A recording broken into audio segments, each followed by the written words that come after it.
టీటీడీలో ఏంటంటే ఒక ప్రక్షాళన లాంటిది మొదలైందేమో అని అంటానండి. ఎందుకంటే టీటీడీ ఎన్నిసార్లు వార్తల్లోకి ఎక్కిందో మీరు ఆల్రెడీ చూసే ఉంటారు. లడ్డూ ప్రసాదం కానీ, అలాగే ఏదైతే తొక్కిసలాట కానీ, అలాగే ఇప్పుడు అన్యమతస్థులు, టీటీడీలో అన్యమతస్థులు ఎక్కువయ్యారు. అన్యమతస్థులు ఏముందండి, కొండ బద్దలు కొట్టినట్టు చెప్పాలంటే కనుక క్రైస్తవులు. కాబట్టి అన్యమతస్థులు ఎక్కువైపోయారు, టీటీడీలో హిందూయేతర ఉద్యోగులు ఎక్కువయ్యారు అనే ఒకటి బాగా నడుస్తుంది. కాబట్టి దాని మీద ప్రక్షాళన చేయాలి అని ఎవరైతే కొత్తగా టీటీడీ చైర్మన్ బిఆర్ నాయుడు ఉన్నారో తను మార్పు చూపించాలనుకున్నారో, లేకపోతే జరిగినటువంటి విషయాలన్నిటినీ పక్కన వాటి గురించి ప్రస్తావన రాకుండా ఉండడం కోసం ఈ ప్రక్షాళన అనేది మొదలుపెట్టారా ఏంటి? మొత్తానికి ఏదైతే టీటీడీకి మంచి శుభపరిణామం ప్రారంభమయ్యింది అని అనుకోవచ్చేమో.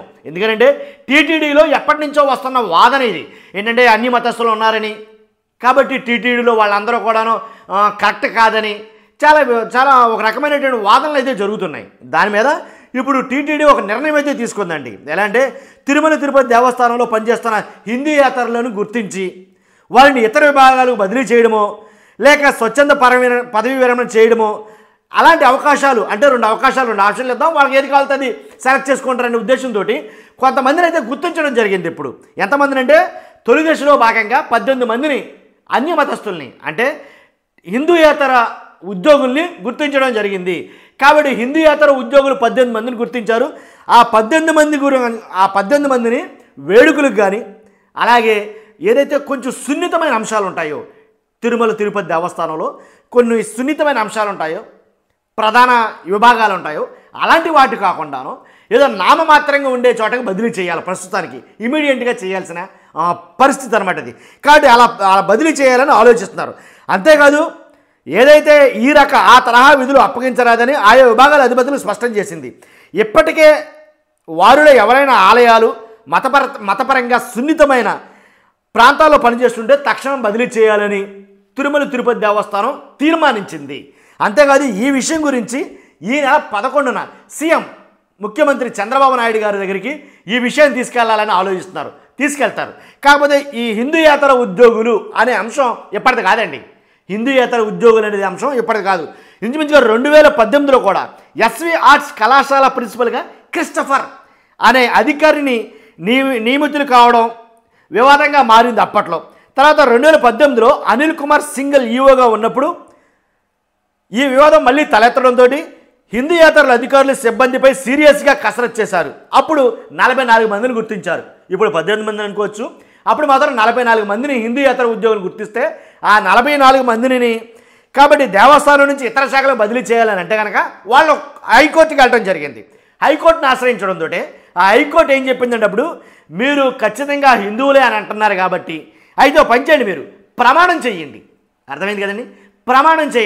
ప్రమాణం చేసి నేను హిందువుని, హిందూ ధర్మాలను పాటిస్తాను, హిందూ దేవుళ్ళని పూజిస్తాను, ఆరాధిస్తాను, కాబట్టే నేను హిందువుని కాబట్టి అక్కడ ఉద్యోగం చేస్తాను, ఎటు విధమైనటువంటి అన్యమత ప్రచారాలకు కానీ అన్యమతాల జోలికి కానీ నేను పోను అని ఒకలాంటి ప్రమాణం అయితే కనుక చేయించింది. ఆ ప్రమాణం చేసిన తర్వాత విధుల్లోకి మళ్ళీ వాళ్ళు తీసుకోవడం జరిగింది. ప్రమాణాలు చేసినా సరే మళ్ళీ వాళ్ళ పరిస్థితి అలాగే ఉంది అని అయితే కనుక చాలామంది మాట్లాడటం జరిగింది. కాబట్టి టీటీడీ పాలక మండలి చైర్మన్గా ఉన్న బిఆర్ నాయుడు ప్రమాణ స్వీకారం చేయకముందే టీటీడీలో హిందూయేతరుల ఉద్యోగులను కొనసాగించే ప్రసక్తే లేదని స్పష్టంగా ప్రకటించారు. దానికి అనుగుణంగానే గత నవంబర్ 16న జరిగిన పాలక మండలి తొలి సమావేశంలో ఈ విషయాన్ని అజెండాలో చేర్చడం జరిగింది, ప్రాధాన్యత ఇవ్వడం జరిగింది. కాబట్టి ఒకటండి, ఆ ఉద్యోగులకి 2 ఆప్షన్లు అయితే ఇస్తున్నారు. ఎలా అంటే ఒకటి వీఆర్ఎస్ ఎంచుకోవడం, రెండోది ప్రభుత్వంలోని వేరే ఇతర శాఖలకే బదిలీ అవ్వడం. కాబట్టి రెండింటిలో ఏదో ఒకటి సెలెక్ట్ చేస్తారు. ప్రమాణం చేసినా కూడా కొంతమంది టీటీడీలో పనిచేస్తున్న వారిలో 18 మంది హిందూయేతరులు ఉన్నారని ఈ నెల 1న అధికారులు పేర్కొన్నారు. అయితే వీరంతా హిందూయేతరులని గతంలోనే అధికారులు గుర్తించారు.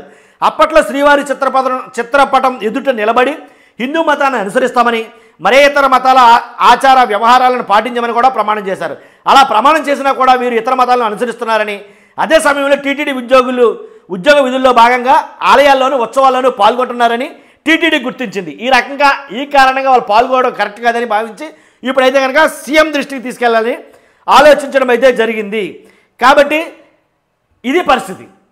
ఎలా అంటే కాబట్టి టీటీడీలో ఉన్న హిందూయేతర ఉద్యోగుల మీద చర్యలు అయితే కనుక తీసుకోవడానికి సంకల్పించింది టీటీడీ. కాబట్టి నాకు తెలిసి నన్ను అడిగితే కనుక అలాంటి వారు ఉంటే కనుక వాళ్ళే స్వచ్ఛందంగా పదవి విరమణ చేయడమో వీఆర్ఎస్ తీసుకోవడమో లేదా ఇతర శాఖలకి మమ్మల్ని బదిలీ చేసేయండి అని అవసరమైతే కోరడం ఉంటుంది కూడా చాలా మంచి విషయం అని చెప్పి నేనైతే అంట. కాబట్టి వాళ్ళు అక్కడి నుంచి బయటికి వెళ్ళడమే కరెక్ట్ అని నా అభిప్రాయం. మీ అభిప్రాయం అంటే కామెంట్ రూపంలో తెలియజేయండి. ఖచ్చితంగా లైక్ చేయండి. కొత్త వాళ్ళైతే మన ఛానల్ పక్కగా సబ్స్క్రైబ్ చేయండి. Thank you very much.